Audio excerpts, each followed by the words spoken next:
Good morning.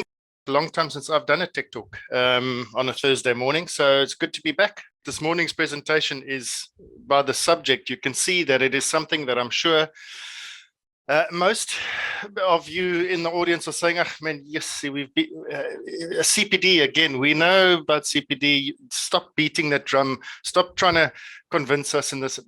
I'm hoping, guys and girls, that this is going to be slightly different in my approach. I'm actually mentioned PIRB once in this whole presentation, but after that, I'm going to be talking about CPD as a concept in an industry or in a professional environment, and I'm going to approach it from that way. And I've got a couple of personal thoughts about it and the way that I think about CPD and so on, and I'm hoping to bring that across this morning. But before we get into that, remember, we are still, unfortunately, in this pandemic. We need to continue to practice the necessary caution, wash your hands, wear a mask, don't cough at people, don't be like a llama and spit at people. And all those good things that have been drilled into us for the last 2 years apply. All right, so that's that. This slide, I believe that not only plumbers, but every single professional, but every plumber needs to improve. Every single plumber needs to improve. And it's not because they're not good enough, but it's because they can be even better. Now, if somebody comes up to you and he says to you, "Hey, you need to buck up. You need to improve," but you're going to say, "Ahmed, what do you know? Who are you to tell me I must improve?" And I'm not telling you from a perspective of you're not good enough. I'm telling you from a perspective of, I know that you can be better, and so do you. We all know that as human beings, we could be better. So that is our just opening thought I would like to leave you with. So I mentioned that I would be mentioning the Plumbing Industry Registration Board once, because as plumbers,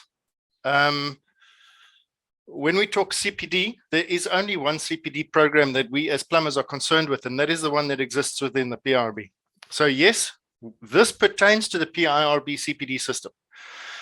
However, the content and the message I'm trying to get across is not from a PIRB perspective. It's from, and I'll be honest with you all, it's more of a personal sort of a feeling that I'd like to try and portray, and a personal mindset that I would like to portray, and hopefully change the feeling surrounding CPD and the negative sort of gut feel, that twisting in your gut when you think about CPD. Oh my goodness, it's this thing that's going to come and catch me. It's like SARS, they come and catch you. It's that gut feel. I'm hoping to just change that into a slightly more positive situation.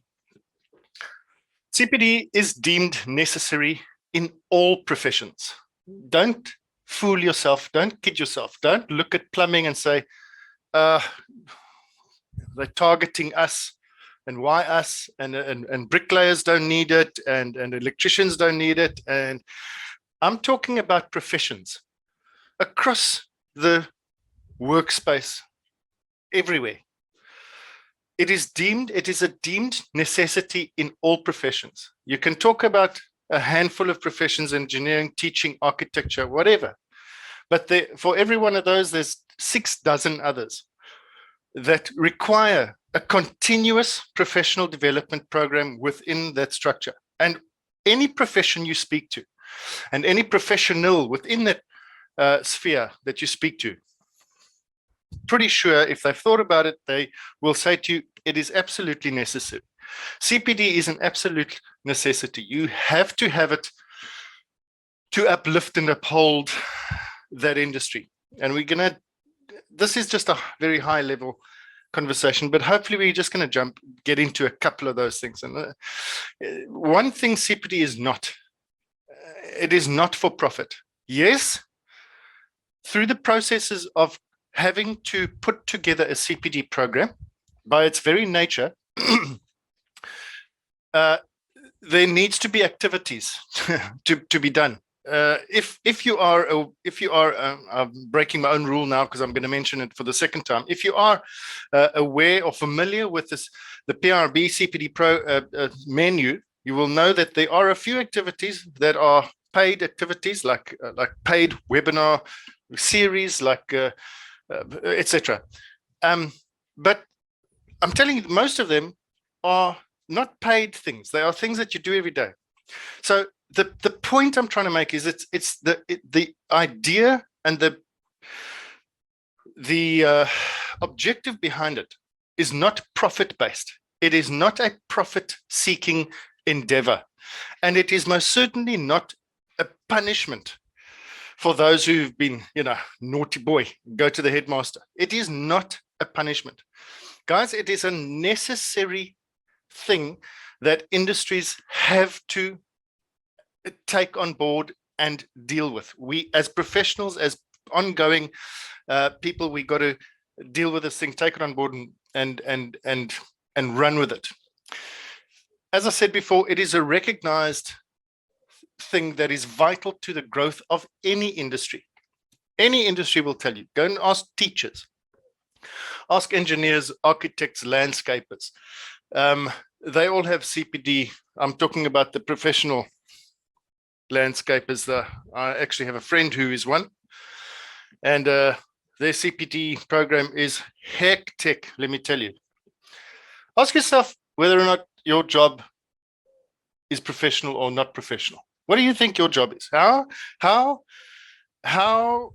If it's not professional, and you can do it, anybody can do it, should all the plumbing that we come across on a day-to-day basis not just be perfect? Should it not all be perfect because it's so easy? I mean, if I'm not a professional, well, then anybody can must do my job. So why isn't every single piece of plumbing perfect? So ask yourself that question. So benefits of CPD: it keeps you at pace with the standards. In our case, it's the standards, the South African national standards. It keeps you up to pace with those standards and others. Others meaning other people, other role players in the industry, other happenings, other events in the industry. It keeps you up to date with. It keeps you current within the industry. It enhances our skills. Make no mistake, guys. As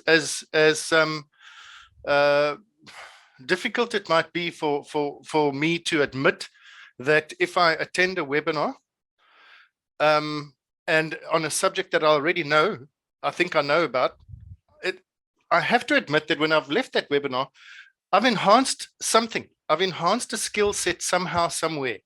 I've had a mindset change, or I've just picked up a detail which feeds into something else I saw 2 weeks ago. It enhances skills continuously. It increases my efficacy, not my efficiency as well, I suppose, but the word is efficacy, which means that I become more effective within my profession. So I'm relevant. I become more effective in my profession. So what I do holds more value. So if I undertake an hour's worth of labor somewhere without ever having, been trained, and if I undertake an hour's labor next to that person with having been constantly trained over the last 5 years, my hour's worth of labor is going to be much more effective than the other person's hour of labor. Whatever, if it's a labor, I'm just using that as an example. It could be anything, but it is going to be much more effective than a person whose labor or whose mindset or whatever is void of any kind of external input or training or CPD. And this is what it ties into. Staying with the benefits of CPD. And remember, this isn't specific to plumbing. Yes, I use words like labor, which is pretty, I suppose, within our, my mindset is plumbing, but this is across all professions. So just bear that in mind. I'm not talking specifically about plumbing. Any profession will tell you this and stay and, well, pretty much agree with me. It allows for you to stay interested in your profession. I've said it time and time again. I don't know how many times I've said it on various platforms and in various conversations. People say to me, gee, you've been doing this for a while. You're pretty knowledgeable with the standards. And no, I'm scratching the surface. I'm literally scratching the surface. A my history teacher in school, I'll divulge a little bit. My history teacher in school, I don't know how it came about, but one day he was asked the question, Mr. Blom, what is forever? How long is forever? Because we were trying to wrap our minds around this. And he said, picture Table Mountain. Picture that made out of diamond, solid diamond. And once a year on the 1st of January, a little mossy comes and lands on Table Mountain, and he wipes his beak once on Table Mountain, made out of diamond, and then he flies off. And then the next year on 1st of January, he comes back and he does the same. He says, when that mountain is worn flat, do that another 1,000 times and that's forever. Now, that's how I feel about learning within plumbing, because it's not just nuts and bolts. There's so much richness out there, and layers upon layers of knowledge to be learned that nobody could ever know it all. So at least when you are exposed to different things, you stay and you remain interested in your profession, and you remain, what's the word I'm looking for? You remain motivated, enthusiastic about your profession. You start to understand the implications of your work. As plumbers, do you think we've got implications? Do you think our work has got implications? Do you think that when we mess up, do you think that is got an implication? How many of us take that seriously? Don't answer it from your own standpoint. Answer it by going out today, having a look at 10 installations that have been done previously. Look at the type of work that's been done there, and ask yourself whether that guy understood the implications of what he was doing. So there's only two answers there. Either he did and he doesn't care, in which case we probably don't want him in the trade, or he didn't. He simply didn't. And he might be the nicest guy and have the massive pride in his work, and he sits back and he thinks he's done a great job, but he's ignorant. Okay, so professional development, continuous development gives us all these tools, gives us all these things. You eventually become the provider of knowledge and skills. You become the fountain that provides this type of information that filters down and goes and affects lives, goes and affects other people's lives. And make no mistake, that's what it is. You're affecting lives, you're improving lives, and you become that fountain. And you can't become that fountain without having gone through it yourself. That passing on of knowledge, ask any first world country, go to Germany, ask them how they perceive their artisans, their technical guys. Go and ask them, go and see the value that they place on plumbers, on fitters and turners, on welders. Go and see the value they place on that. How do they do that? When you leave school, if you want to become a plumber, they invest in you. There are people up there, when I say up there, I'm talking about experienced plumbers that will invest in you. Make no mistake, they will pour knowledge at you, and you then become fulfilled, and you can go and enjoy a career in plumbing. It's a different world, guys. Here, unfortunately, there is no such reverence for the trade.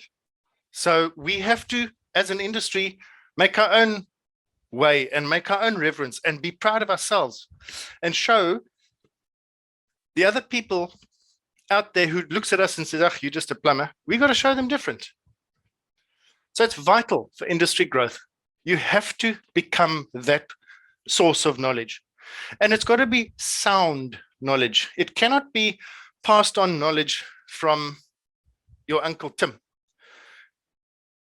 It might be reasonably good knowledge, but it's not sound knowledge. You've got to be exposed to the nuts and bolts, the facts of the industry, and that's a CPD. You have access to experts and other role players. Experts, surely. there's an expert around every corner. But just be careful of which expert you listen to. And others, other role players, other people that are latched onto or part of this industry or other industries for that matter. Have a look at just do yourself a favor. Go and look at the last 6 months. And I don't know everyone, but I'm telling you, the last 6 months of tech talks, business talks, etc., that these free talks in the mornings that IOPSA put out, go and have a look. See if every single one of those people is affiliated, well, sort of squarely within the plumbing industry. No, they're not. No, there's external experts there. There's information there available that comes from other sources. It gives you access to this with increased pride, with increased knowledge, with increased, just betterment of the whole thing. Of course, the public is going to have to at some point sit up and notice. And they're going to have to say, my goodness, the last 2 times I've had a plumber at my house, it's been an absolute shambles. But this guy came here and he was so knowledgeable. It was like chalk and cheese. The neighbor's going to say, you know what? I had the same experience. The guy came in, he was enthusiastic, chalk and cheese. And the next thing you know, this public perception, not overnight, people, but the public perception will change. It has to. If we stand up and are a shining light, how the hell are you not going to take notice of that? So the public confidence in our profession increases. It has to. And if it's not, if you can't see it, then you've got to ask your question, well, what have I done today to make it increase? What have I shown? What have I portrayed out there? If I'm an observer to my actions today, what would I think? And yeah, so there are impacts that a profession has when a profession is running smoothly and it is doing what it's supposed to do, when everybody's, when there's pride in this trade, when there's passion in this trade, and a skill set and a knowledge base that ensures all these good things, it starts to impact stuff outside of the industry as well. Think about it. Well, we're not just impacting apprentices or operators or plumbers or within the industry. We start to impact the environment in a positive way. We start to become sustainable as an industry, but the installations themselves, think of it in a physical sense, the installations start to become sustainable, not throwaway culture, install it now, in 3 years' time, we'll have to reinstall it.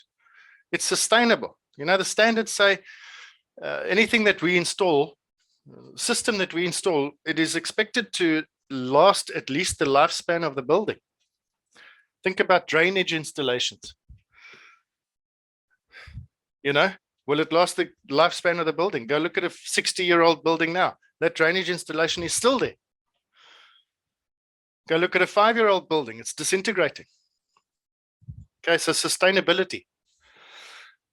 With that comes health and safety, especially in our trade. I mean, you can think of a dozen others. You literally could. You could think of a dozen others. But I mean, it's just to plant seeds, guys. It's just to plant seeds in your head to hopefully, have a slight change of mindset. But yes, health and safety. If a sewer system that I install, an external sewer system, or heaven forbid, a built-in sewer system built into a double skin wall because the architect doesn't want to see anything and nobody knew any better, starts to leak, and that's health and safety. Okay, so it starts to, a well-oiled industry has massive footprint and impact outside of itself. And that's where we need to get to. And it's not impossible. This is the thing. Everybody just sits back and accepts the status quo instead of rejecting it and saying it's not good enough. We have to change something. And I take responsibility for that. Consequences of not having CPD. No man is an island. This is a very well known saying, quote, no man is an island unto himself.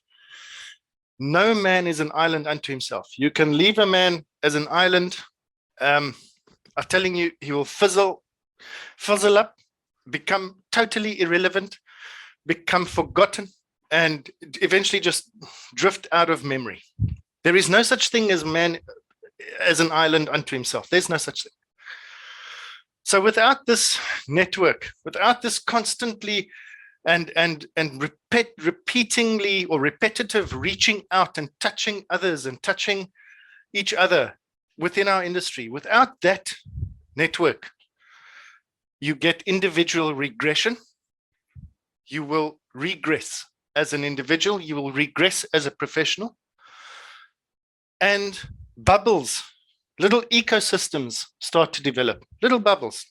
In your area where I live, there's a little bubble. So you only speak to your neighbors, and the little WhatsApp groups here, only your area.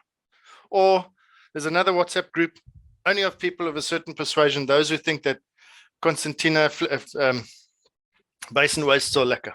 So now you migrate to gravitate towards that because you like to use those wastes. So now you associate there. Now you're in that bubble. And there's another bubble over there that disagrees with you. But then there's the actual truth. But you don't see it because you're in a bubble. Okay? And what happens with these bubbles or these ecosystems is they start to change shape, they start to merge, drift, and morph into different things.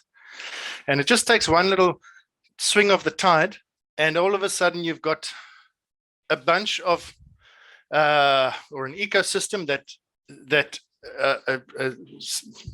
thinks that they are 100% spot on, and they encourage each other to think that Constantina basin wastes are the way to go, and then they can't understand it when one day somebody says to me, actually, Constantina basin wastes are not so lekker, and you need to change that way. So you become misinformed, okay, without reaching out and being in touch with everybody else.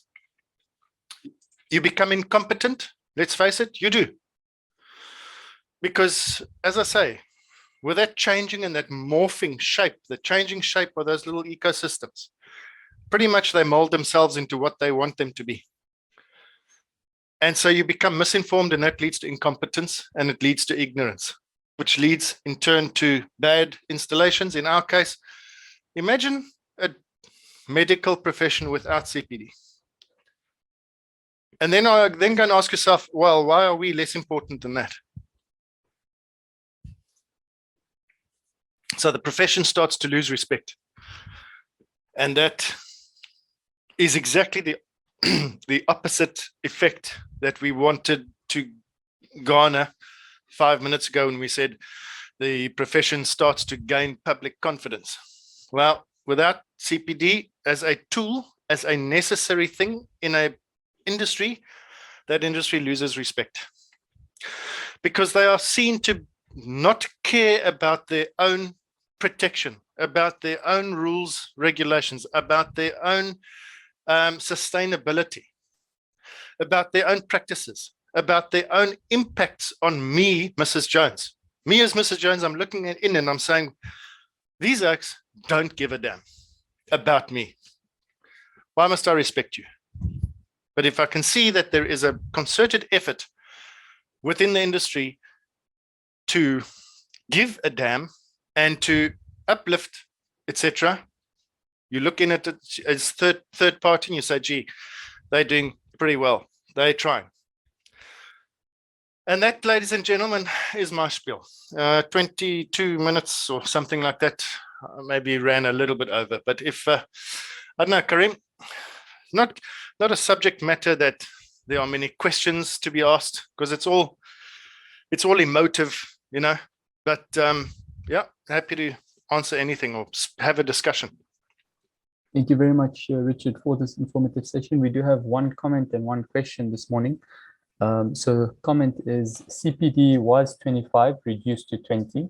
Thank you for that. I know yeah, thanks to CPD, I've learned a lot in the passing years, and we know it's a necessity, or it's necessary, as it's grown my character and knowledge working with my clients. Well, absolutely. Absolutely. And for me, it's done exactly the same thing. I've been, not only CPD, but yes, it is all CPD activities. I've been doing that for a couple of years, as we all have. And without it, I wouldn't be, I wouldn't have half the knowledge I do. So, yeah. But thank you. And then the question is, I know we're chatting about CPD, but when are we having a chat on COC costs? Do you know by any chance, Richard? I don't know. If I would suggest that if there is a, that's a good one, because in the same vein, obviously, as CPD is seen as a negative thing, the cost of COCs is also seen as a negative thing, and it's misconceived and it's misperceived. So I think that's a very, very good suggestion, that somebody much smarter than me can have a chat about CPD costs. In fact, that's a very good suggestion. I'll touch base with a few people and see if we can make that happen. Perfect. Thank you, Richard. And we do have some positive feedback. Loved it from Kurt Vermont. Thank you very much, Richard. Is there anything you'd like to add before I end off our session? No, all good. Thank you very much. Have a fantastic day.